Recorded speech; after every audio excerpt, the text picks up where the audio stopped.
Para saudara dan saudari yang Tuhan cintai, selamat pagi dan selamat bertemu lagi dalam renungan harian dari Paroki Santo Fransiskus Assisi APO, edisi hari Rabu, tanggal 10 Juli 2024,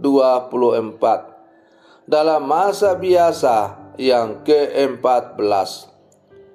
Mengawali hari yang baru ini, kita hendak mendengar dan merenungkan sabda Tuhan. Marilah sebelum kita mendengar dan merenungkan sabda Tuhan, kita berdoa. Dalam nama Bapa dan Putra dan Roh Kudus. Amin. Allah Bapa yang Maha Kuasa, sabdamu penuh daya membuka harapan dan penyembuhan bagi mereka yang mengimaninya. Perkenankanlah kami dikuatkan dengan sabda serta tubuh dan darah putramu. Bersabdalah ya Tuhan, kami siap mendengarkan. Terpujilah Engkau Bapa, Putra dan Roh Kudus, kini dan sepanjang segala masa. Amin.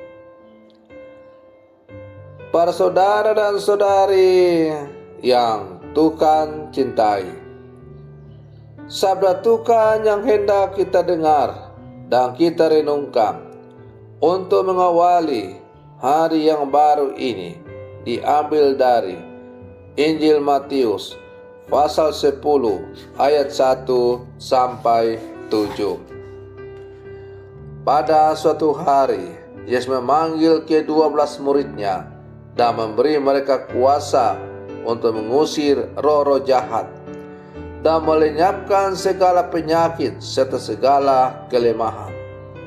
Inilah nama ke-12 rasul itu.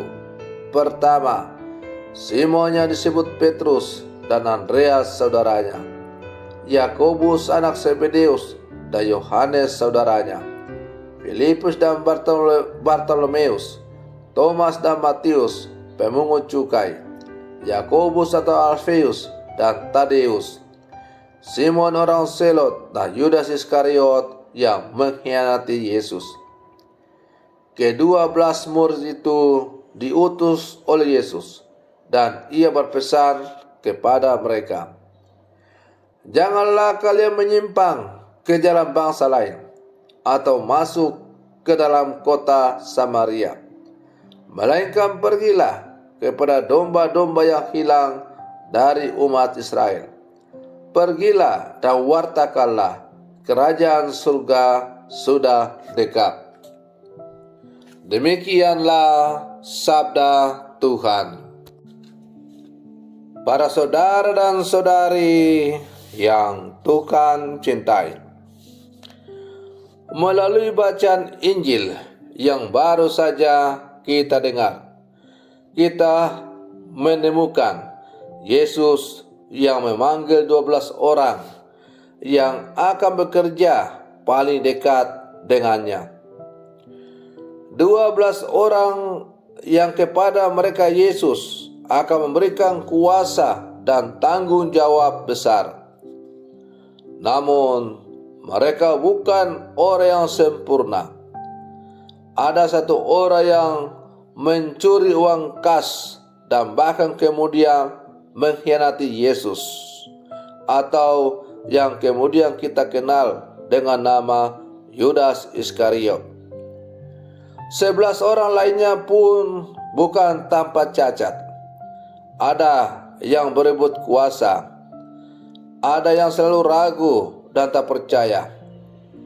Bahkan orang yang dipilihnya untuk menjadi pemimpin kawanan itu menyangkalnya ketika ia ditangkap dan disiksa.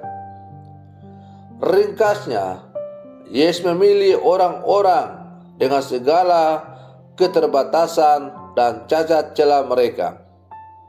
Ia memilih tanpa kriteria tertentu yang diketahui orang-orang pilihannya.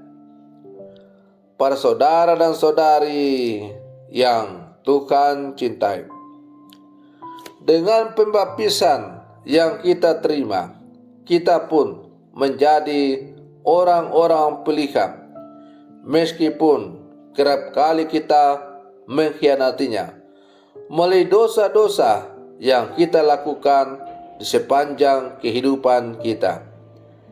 Kita menyangkal Yesus dengan tidak menyatakan cinta dan kehadiran Tuhan di dunia ini melalui perilaku kita. Kita melalaikan atau bahkan menolak tugas sebagai orang yang dibaptis dan telah menerima sakramen penguatan. Para saudara dan saudari yang Tuhan cintai, maka panggilan menjadi murid-murid Yesus adalah sebuah anugerah yang sungguh luar biasa dari Tuhan kepada setiap orang yang percaya kepadanya, termasuk kita yang saat ini menyatakan menjadi murid Yesus melalui sakramen pembaptisan itu.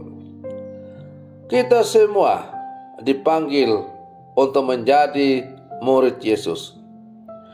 Maka Tuhan tidak melihat latar belakang hidup kita, sebagaimana juga diperlihatkan dalam pemanggilan para rasul tadi.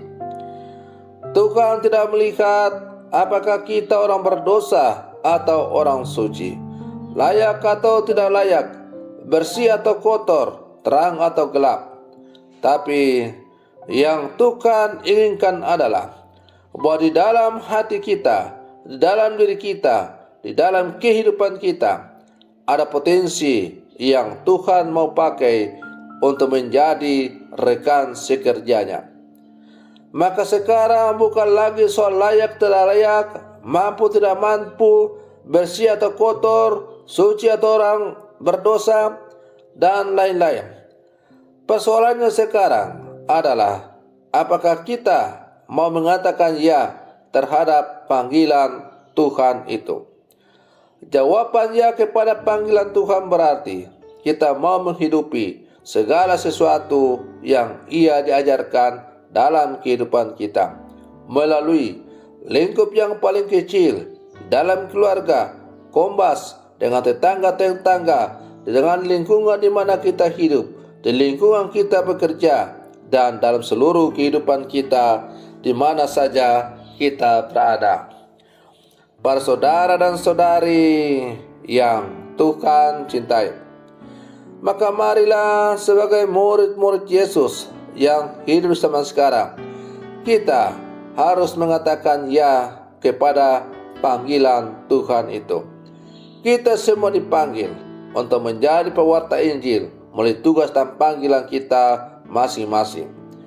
Maka mari kita berlangkah maju bersama, kita terus menghidupi Injil dan menjadi pewarta-pewarta Injil sejati melalui tugas dan panggilan kita masing-masing. Semoga wajah dunia semakin diliputi oleh semangat Injil, agar dunia semakin penuh damai untuk kita hidupi.